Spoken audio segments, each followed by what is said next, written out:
Oh, this is a different setup, huh, Internet? Yes, Internet, it is your... Is it safe? It's actually not a surgical reference, it's a dental reference. If you know what movie that's from, let me know below. Michael's probably gonna know that one too. A couple of you guys won't.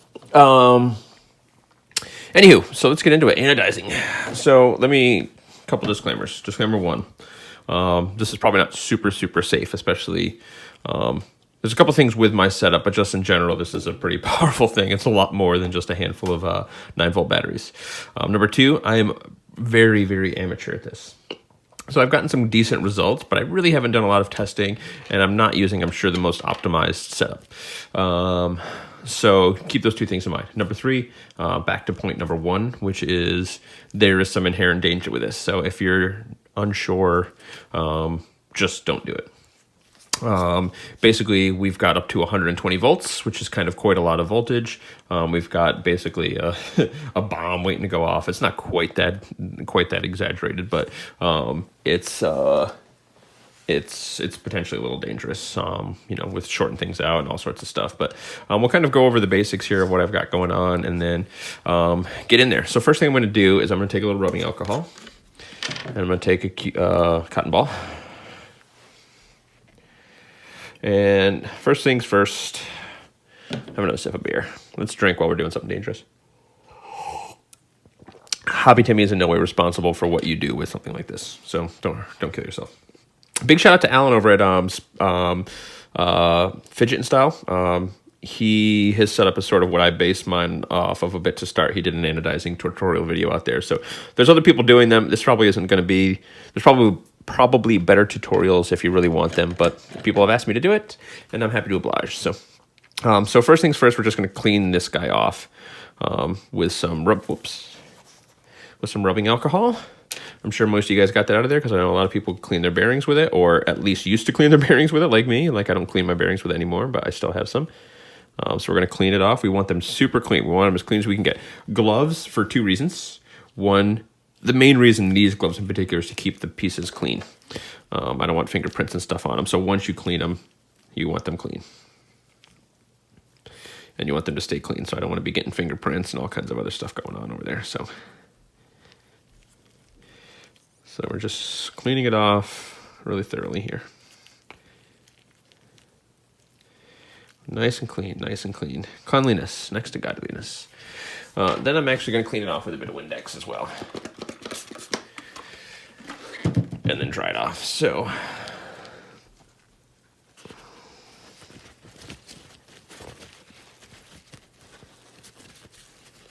probably try to keep everything in frame here. So I was actually going to try to clean and tell you a little bit about what's going on. So what we've got here is we've got water.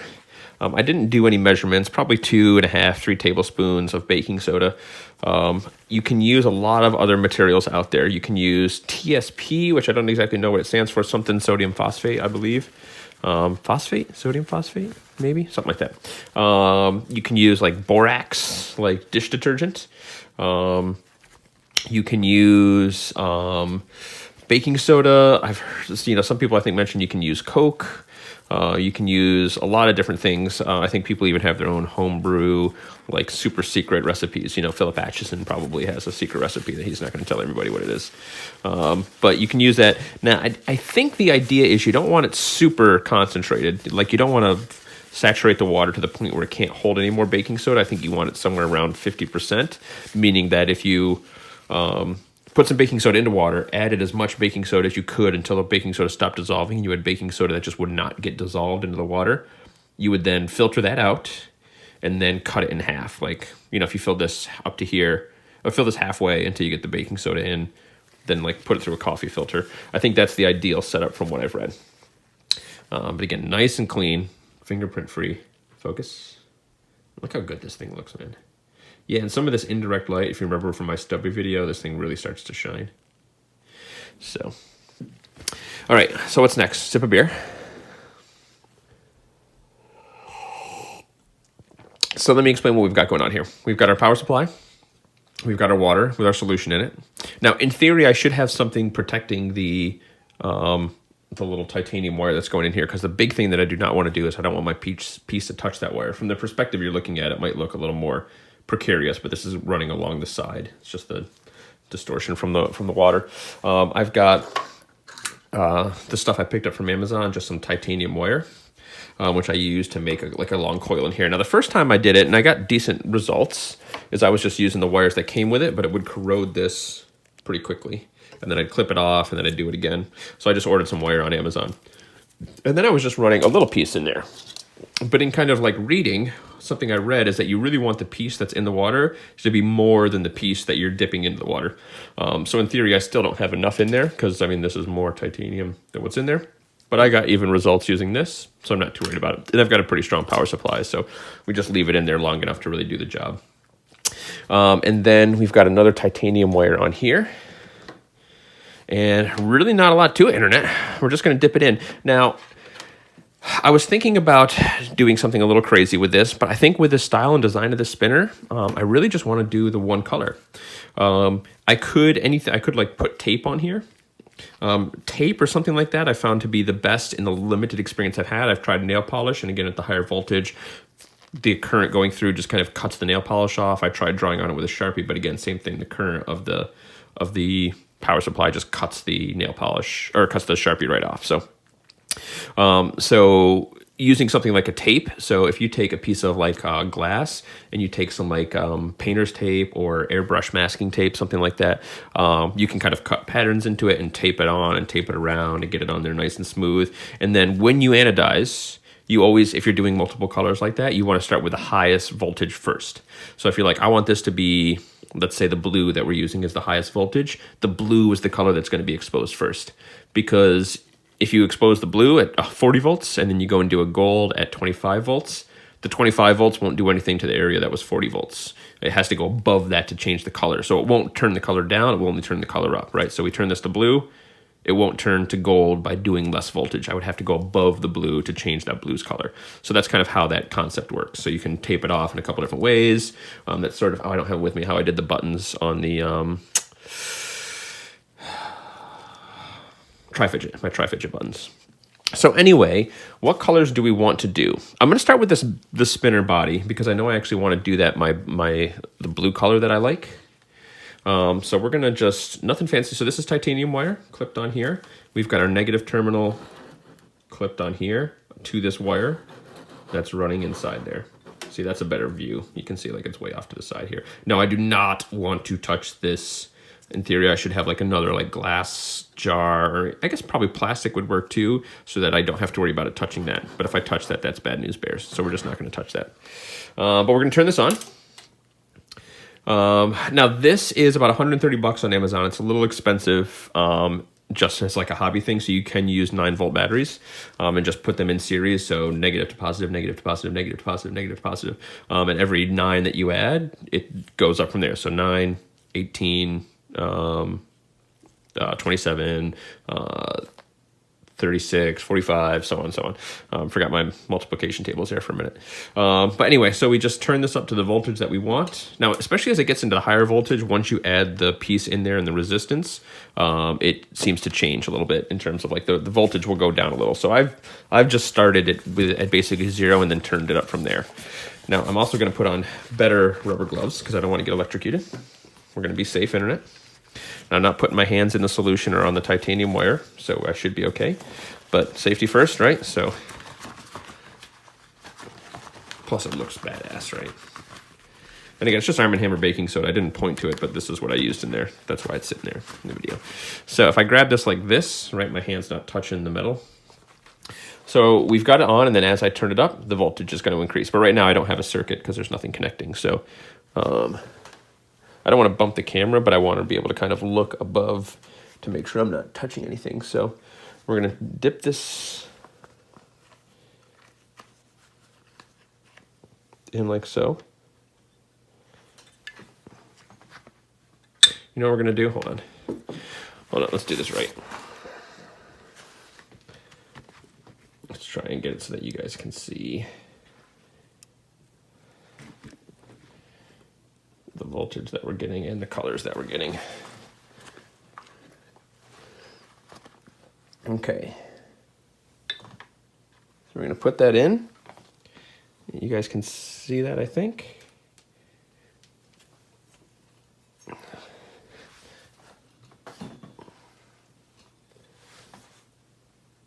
think you guys can see that, all right. All right, and then we're just going to turn it up a little bit. You know what, you can't really see that. Hold on. We're just gonna pause this video so I can get a good setup, sorry. All right, I think we're back with some better light. How does that look?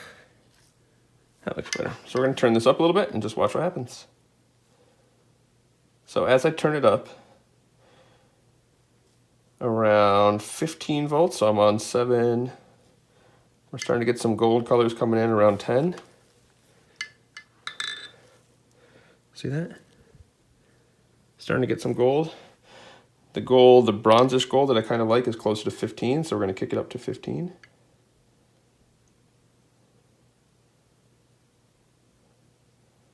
Just let it chill there for a second. See that? All right, but we're going up to about 40. This is the blue that I'm looking for. Let's go to 17. Now you can see we're starting to get some purple coming in there.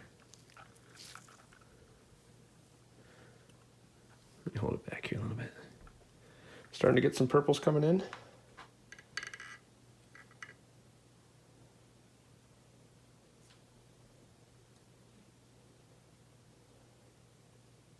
Let it really sit there for a second. That's 20, let's go to 22.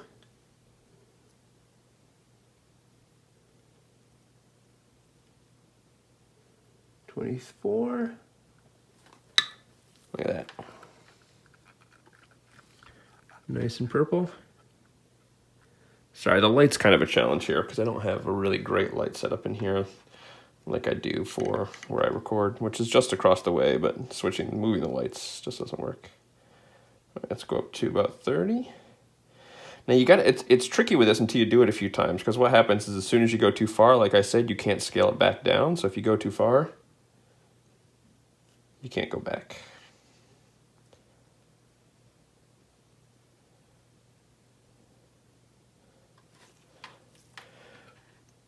So that's not too bad of a blue. That's at 30. And again, it's still wet, so if we kind of get it to dry off a little bit.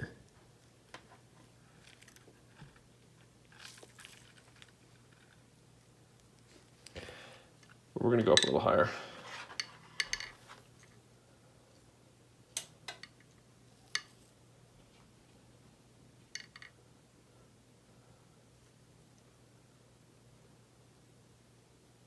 So 41, I believe, is the blue that I want, although this piece is changing definitely different than.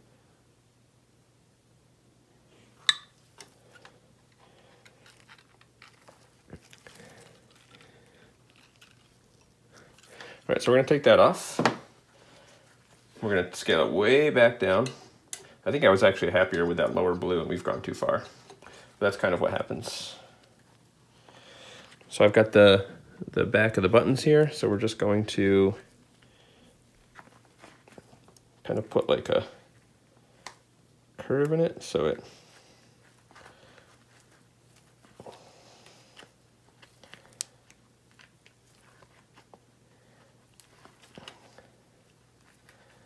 sorry, you can't really see what I'm doing. I'm just trying to get the titanium wire to hold on to the back of the button.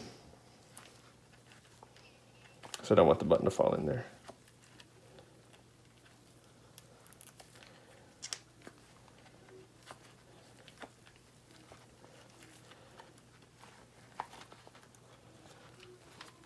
That's not working at all. Pausing. All right, we're back.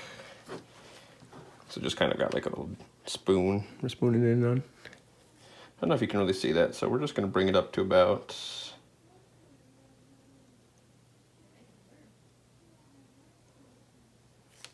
12.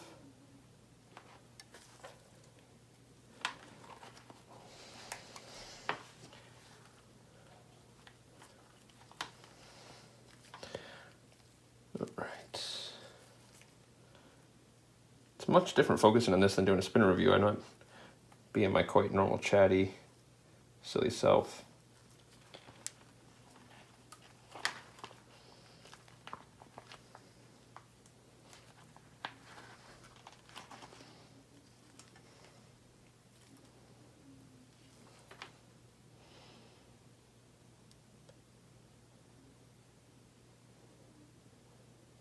All right, and that's it. All right, I'll turn that down, turn that off. Let's be safe, internet. All right, and then I'm gonna pause this, and then we're gonna come in with it wiped down. We'll check it out. All right, internet, we are back. So we're gonna clean it off with some Windex again, because the solution that it's in, sometimes there's like a little baking soda residue from that water. So we just want it really to shine. And I'm actually, I do like this blue. I was initially had the idea of doing the closer to that deeper blue that I had on the buttons on the Ego, right? That's kind of what I was going for. And I knew that this was a slightly lighter blue, but on this material, it just came out a lot lighter than I expected. But once you go that far, you can't go back. But I'm actually, I can't say I dislike that. You're not quite getting the full blue. It is definitely like a subdued sky blue kind of color. So I did the opposite. I didn't go too far on these buttons to really kind of keep them in that high level bronze-ish color. Right. Clean them off with that Windex. Make them pop. We make you pop.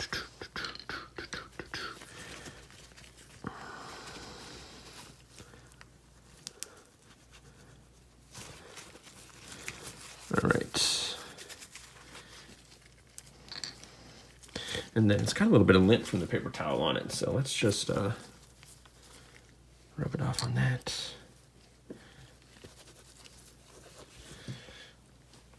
And then we'll kind of show you how this goes. Now this bearing is a B to get in there. So you kind of line it up a little bit, but it's a legit fit. And then this kind of gives you the leverage to really kind of like, there we go.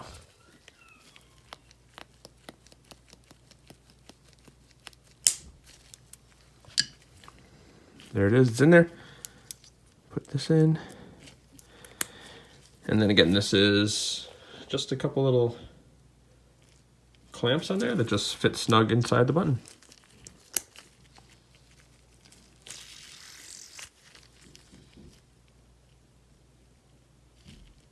Yep.